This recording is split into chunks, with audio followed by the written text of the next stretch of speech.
Hello, everyone, and welcome to another great lesson here at English Pod. My name is Marco.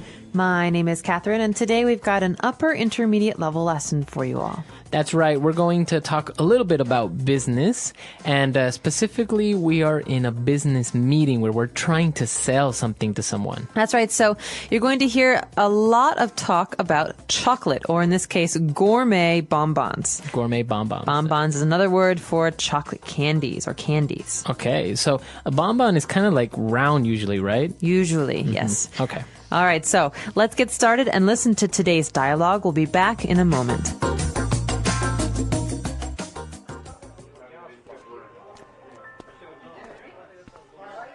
I'm glad you could find time to meet with me, Mr. Johnson. I can't think of a nicer environment for our meeting today. The ambience here is lovely. No problem. If possible, I always combine business with pleasure. Now let's hear more about these chocolates you're offering. Well, as you know, I have recently become the sole distributor for Granger's Gourmet Bonbons here in the United States. They're a new manufacturer and are looking to break into the luxury market. Naturally, your restaurant sprang into my mind immediately. I think your brand exemplifies many of the same traits as Granger's, and serving these chocolates would really add to your reputation for providing elegant, luxurious, first-class dining. Sounds interesting. Gourmet chocolates. Where are they produced? Belgium? Actually, the factory is located in Scotland. Really? I didn't think they were known for their luxury chocolate production. That's what makes this such a fantastic opportunity. The government is 100% supportive of creating new export markets and has guaranteed a low tariff for all wholesale orders of over 1,000 units. They've also reduced the red tape involved at customs as well. Here, I brought these especially for you. Try one. Oh, thanks. Creamy texture. Very smooth. Unique, aren't they? I bet you've never tasted anything like it. Quality is assured as I personally visit the factory to make sure no one's cutting corners with the ingredients. Only the crème de la crème make it through inspection. Yes, very interesting flavors. Slightly spicy. Very unique, that's for sure. Exactly what are the ingredients? I have it on highest authority that this traditional secret recipe has been handed down in the Granger family for generations. I'm sure you can keep a secret. Buttermilk, cacao beans, sugar, and haggis. Haggis. What's haggis? It's a traditional Scottish delicacy. You take sheep's liver, heart, and lung and stuff it inside the sheep's stomach. I'll get back to you. Mr. Johnson? Mr. Johnson!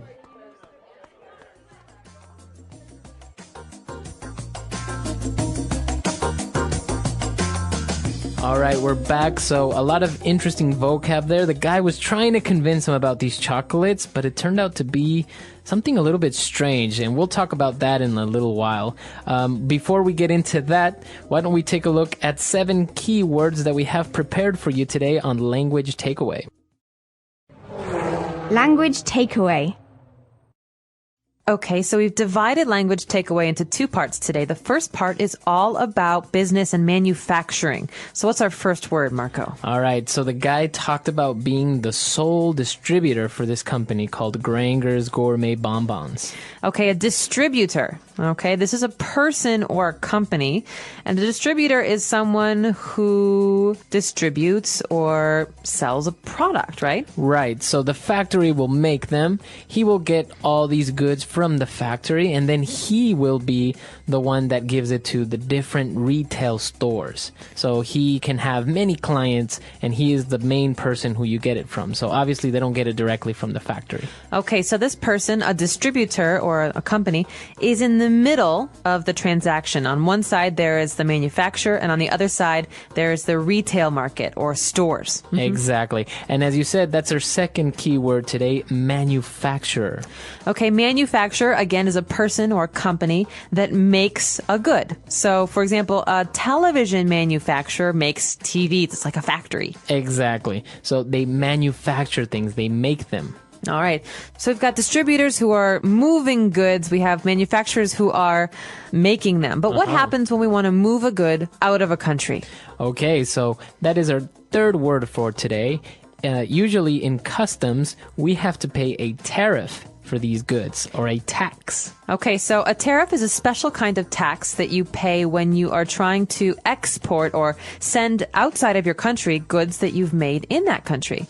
So, for example, if I make 100 TVs in America, but I want to sell these TVs to someone in Mexico, I have to pay a tariff.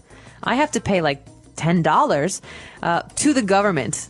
That's right. That allows me to send these out of the country. That's right. So that is a tariff. And now when he was talking about tariffs and how the government is reducing the tariffs in order to motivate business, he talked about also that the government is reducing or cutting the red tape. Okay, so he says, listen, they've also reduced the red tape involved at customs. So this means that before they were encountering some problems at customs because customs, you know, there's a lot of paperwork, there's a lot of taxes, there's a lot of information you have to provide.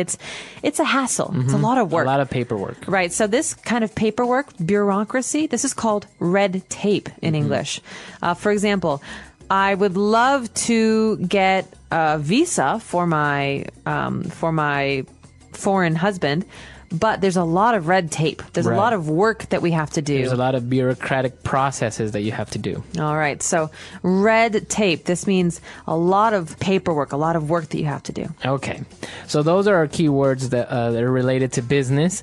Now let's move on to a couple of different adjectives. The first one, when he talked about chocolates, he said elegant. He said that something is elegant. Okay, elegant. This is a great adjective. You're going to see this on a lot of luxury brand items. Elegance means something is elegant if it is classy, if it looks really good and rich, or you could say that dress is very elegant, that mink coat is very elegant. Okay. This is a positive thing. So something that looks kind of expensive at times as well. Yeah, that's right. Another word that means looking expensive or elegant is luxurious. Okay, so luxurious comes from the noun luxury. That's right. Luxury, luxurious. So we can say that the executive suites at this hotel are very luxurious. They have a jacuzzi, a king-size bed, expensive silk sheets. All right, the best quality materials. So you can say that elegant and luxurious kind of go hand in hand. That's right. Although elegant, you usually say about someone or their clothing, or even a car, but luxurious is more like a place or an object. Okay. Good. And then we have one final word that also describes something that is very rare or very good and rich, a delicacy.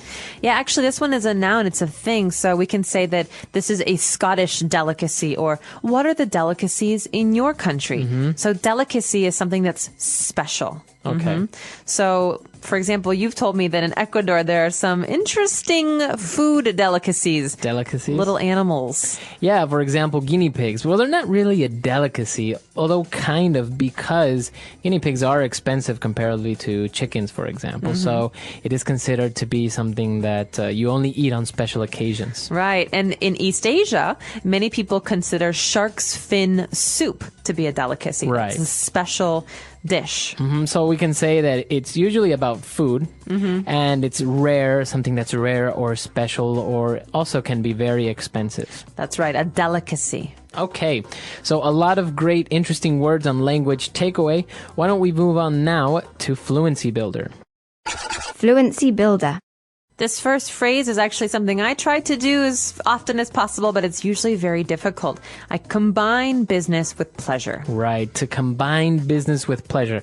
Now, this is a whole phrase, and this talks about doing business, but at the same time, doing it in a fun way or an interesting way. Right. So pleasure here means something that is fun or entertainment even.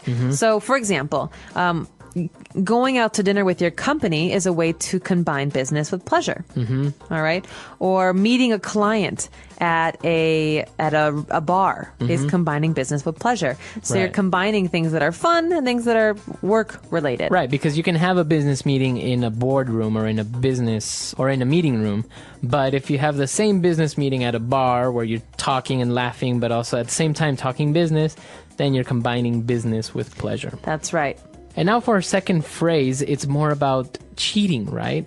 Somebody that is cheating or maybe not doing things correctly, they are cutting corners. That's right. So cutting corners is another way to say cheating.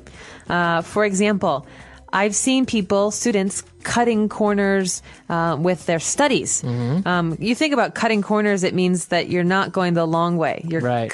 you're cheating by going the shorter way. You're taking a shortcut. Taking a shortcut. So, for example, instead of studying for that final test in math, some people write the formulas on their hands. Right. This is a way to cut corners. Instead of studying, you actually cheat by putting it on your hand, making it easier. So to cut corners is to cheat or to try to take the shortcut, but it kind of has a negative connotation, right? Oh, definitely. So most people will say, don't cut corners. In the end, it's not worth it. Right.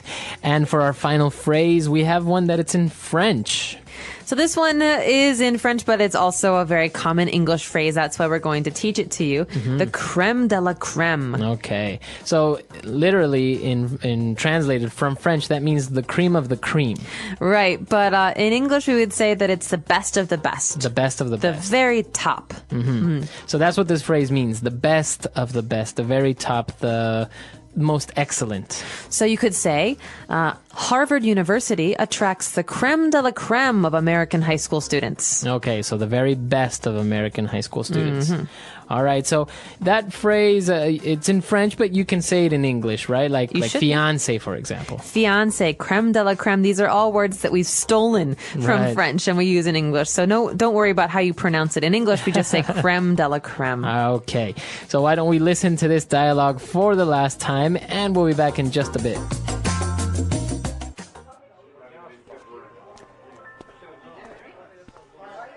I'm glad you could find time to meet with me, Mr. Johnson. I can't think of a nicer environment for our meeting today. The ambience here is lovely. No problem. If possible, I always combine business with pleasure. Now let's hear more about these chocolates you're offering. Well, as you know, I have recently become the sole distributor for Granger's Gourmet Bonbons here in the United States. They're a new manufacturer and are looking to break into the luxury market. Naturally, your restaurant sprang into my mind immediately. I think your brand exemplifies many of the same traits as Granger's, and serving these chocolates would really add to your reputation for providing elegant, luxurious, first-class dining. Sounds interesting. Gourmet chocolates. Where are they produced? Belgium? Actually, the factory is located in Scotland. Really? I didn't think they were known for their luxury chocolate production. That's what makes this such a fantastic opportunity.